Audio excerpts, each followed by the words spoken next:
Hi guys, आज मैं आपको एक्सेल में आईडी कार्ड जनरेट करना सिखाऊंगा। सबसे पहले हम अपनी दो शीट्स क्रिएट करेंगे। एक का नाम रखेंगे आईडी कार्ड और दूसरी शीट का नाम रखेंगे डेटा। और अब हम अपनी डेटा शीट में डेटा को लेकर आएंगे। जो भी आपका एम्प्लॉइज़ डेटा है उसको यहाँ पे हम कॉपी पेस्ट कर सकते हैं।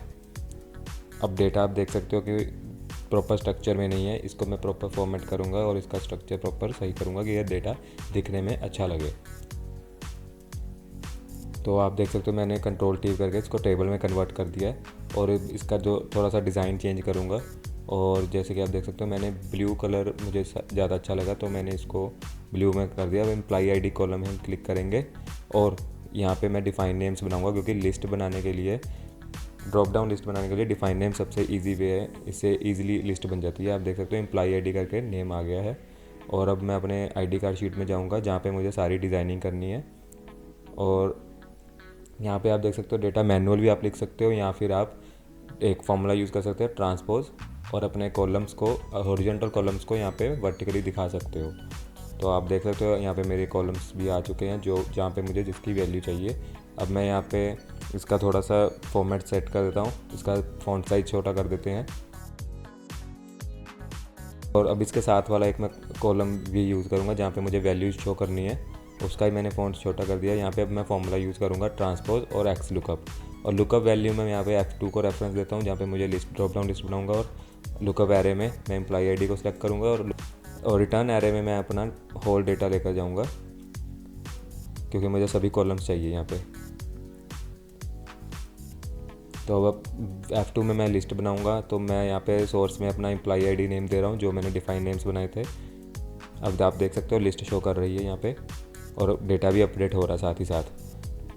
अब हम बाकी का डिज़ाइन कंप्लीट करते हैं, जिसमें हमें एक शेप, फ़ोटो शेप चाहिए और बाकी का बैकग्राउंड थोड़ा सेट कर देते हैं इसका।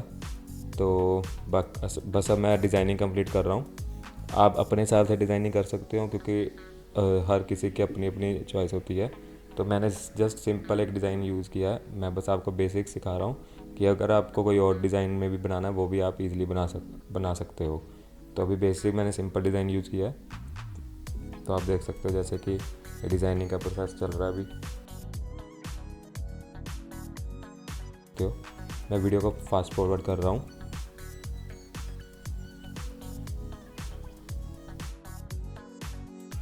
मैंने अपनी डिज़ाइनिंग कंप्लीट कर ली है। अब मैं उस फोल्डर का पाथ कॉपी करूँगा जहाँ पे मेरी फ़ोटोज़ हैं।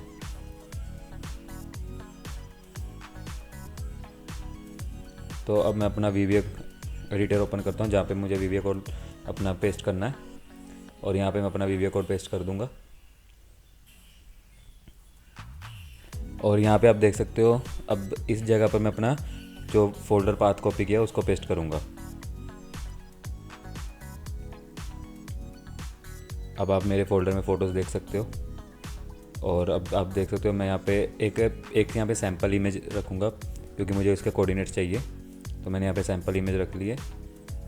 तो अब मैं इसके कोऑर्डिनेट्स को नोट डाउन करूँगा। अब ये जितने भी कोऑर्डिनेट्स है ये सेंटीमीटर्स में है। हम इसका एक स्क्रीनशॉट लेंगे और यहाँ पे अब इसको पॉइंट्स में कन्वर्ट करेंगे।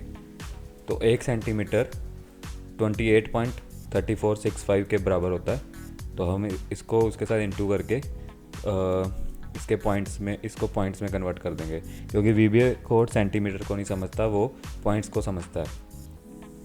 तो जैसे कि आप देख सकते हो मैंने पॉइंट्स में कन्वर्ट कर दिया है। अब यहाँ पे मैं मेंशन कर दूँगा। अब आपको समझाने के लिए मैं यहाँ पे एक हिंट भी लिख देता हूँ, जिससे कि आपको पता चल जाए कि कौन सा लेफ़्ट है, कौन सा हाइट है, कौन सी विड्थ है और कौन सा टॉप है। तो मैं यहाँ पे हिंट में मेंशन कर दूँगा कि आपको ईजी रहे, आपको पता चल जाए कि भाई कौन सा क्या है। तो सबसे पहले हमारा आता है लेफ़्ट, फिर टॉप, फिर विड्थ और फिर हाइट। मैं यहाँ पे टाइप कर रहा हूँ।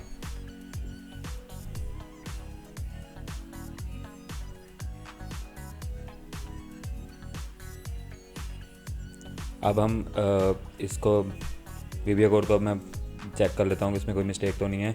मुझे एक स्लैश लगाना है, वो मैं लगा देता हूँ। अब आप देख सकते हो लिस्ट में मैं जैसे चेंज कर रहा हूँ तो आईडी चेंज करने पर फ़ोटो और भी चेंज हो रही है। हम बैकग्राउंड में जो मैंने सैम्पल इमेज यूज़ की थी उसको हटा देंगे, और अब आप देख सकते हो कैसे इमेज चेंज हो रही है। अब सारा कुछ अनवांटेड डेटा हम डिलीट कर देते हैं। और अब हम एक और चीज़ क्या करेंगे, अब हमारी लिस्ट में अभी तक तो वैल्यू दिख रही है, तो पता है कि कहाँ पे लिस्ट है, लेकिन अगर यहाँ पे वैल्यू ना हो तो कैसे पता चलेगा। तो यहाँ पे हम एक और VBA कोड लिखेंगे जो एक हिंट देगा वहाँ पे, जिसे प्लेस होल्डर टेक्स्ट भी बोलते हैं। तो अब आप देख सकते हो जब वहाँ पे कोई वैल्यू ना हो तो वहाँ पे एक सिलेक्ट एम्प्लॉई आईडी दिखेगी।